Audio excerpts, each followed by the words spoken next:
So back upstairs again to remind you what it looked like.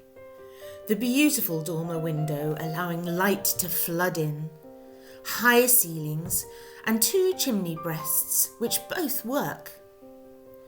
The sloping roof at the back with a few spots of daylight peeking.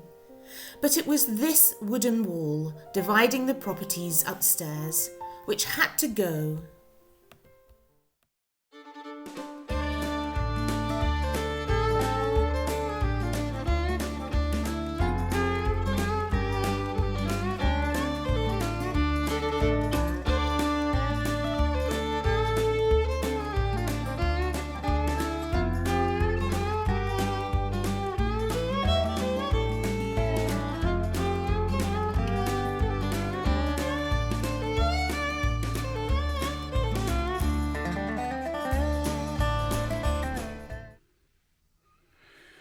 Right, so we'll have a little walkthrough. We're at the end of day 3.5.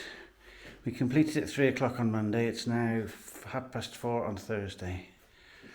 And I'll take you for a little walk upstairs. So, back upstairs again. You'll get to know these steps really well. So after an incredible effort and sweeping up and clearing all the debris, this is what we are left with. A vast space which reminds us of the other house when we first cleared the room, what seems like an age ago. The floor up here is mostly tomette, which I think we shall keep, but maybe only in the bathroom. This door goes out to a mezzanine level and the beams are way over head height. So the room is so like our bedroom that we almost feel it must have been built by the same people. But I suppose a house is a house. So this corner here is where the bathroom's going to be.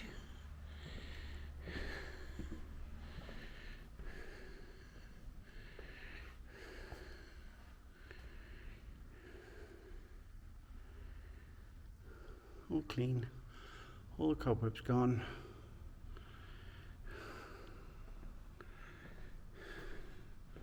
Almost ready to move in.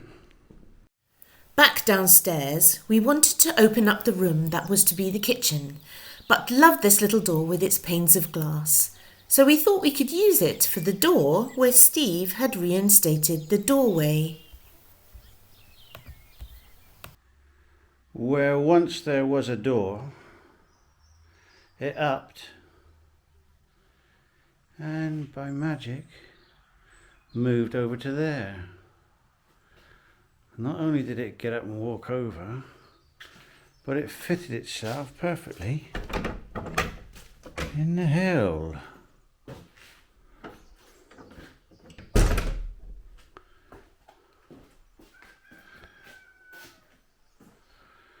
We now have a door in the lounge. A door in the lounge, for goodness sake. What next?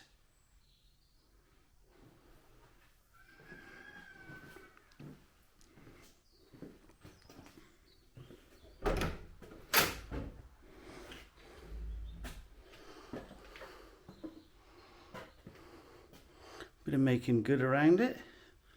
Apart from that, good to go.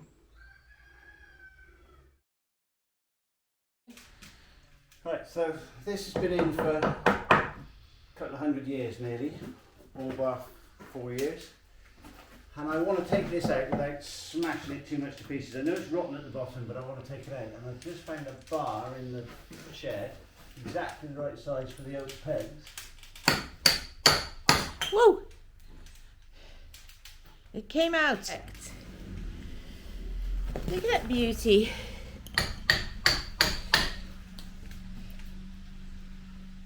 They're lovely. That gorgeous. Next one. So with the middle wall in the kitchen just about removed, it was time for the painstaking job of removing the old nails so that we could sand the beam as we wanted it exposed. I've tried to research why these old beams have so many nails, and it seems to have been for structural purposes. But if anyone knows, please let us know. You can see how long it took to get this one nail out, so you can imagine that this was a long, long process.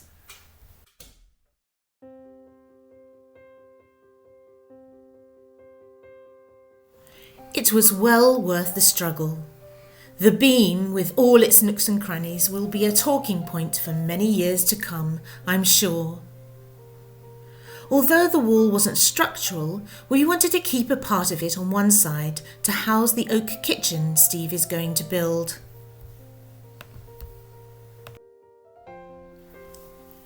Here is the whole room as seen from the back door. It's huge, and I think we both knew it would be a great room. I can't wait to get the furniture in, but that's more than a few months down the line. Just as a belt and braces, Steve thought a large oak beam could be placed under one side, and after his usual transformation job, it not only looks great, but appears that it has always been there. Now part of the house.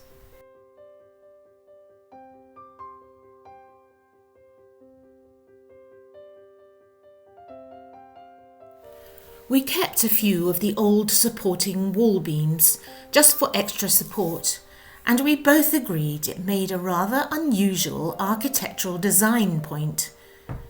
I must admit I was thinking immediately of hanging baskets, but we'll see.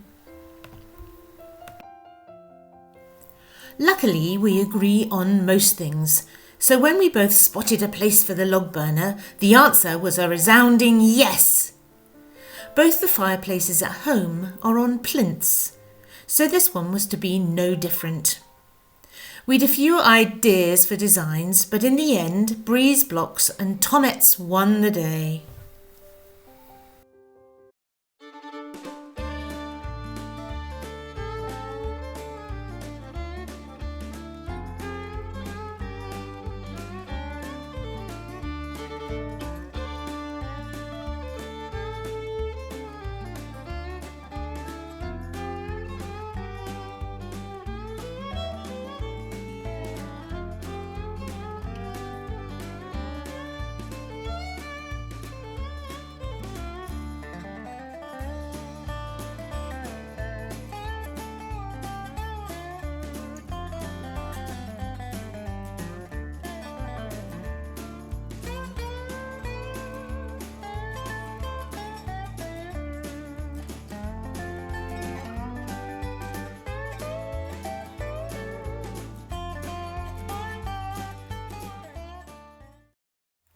I absolutely love it.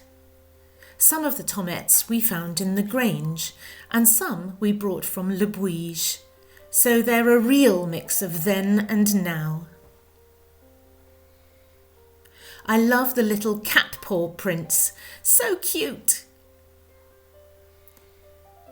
So, with the new flue attached, after checking the chimney was clean and intact, we have a fabulous, warming new fire that will no doubt come in useful during the winter months of renovation.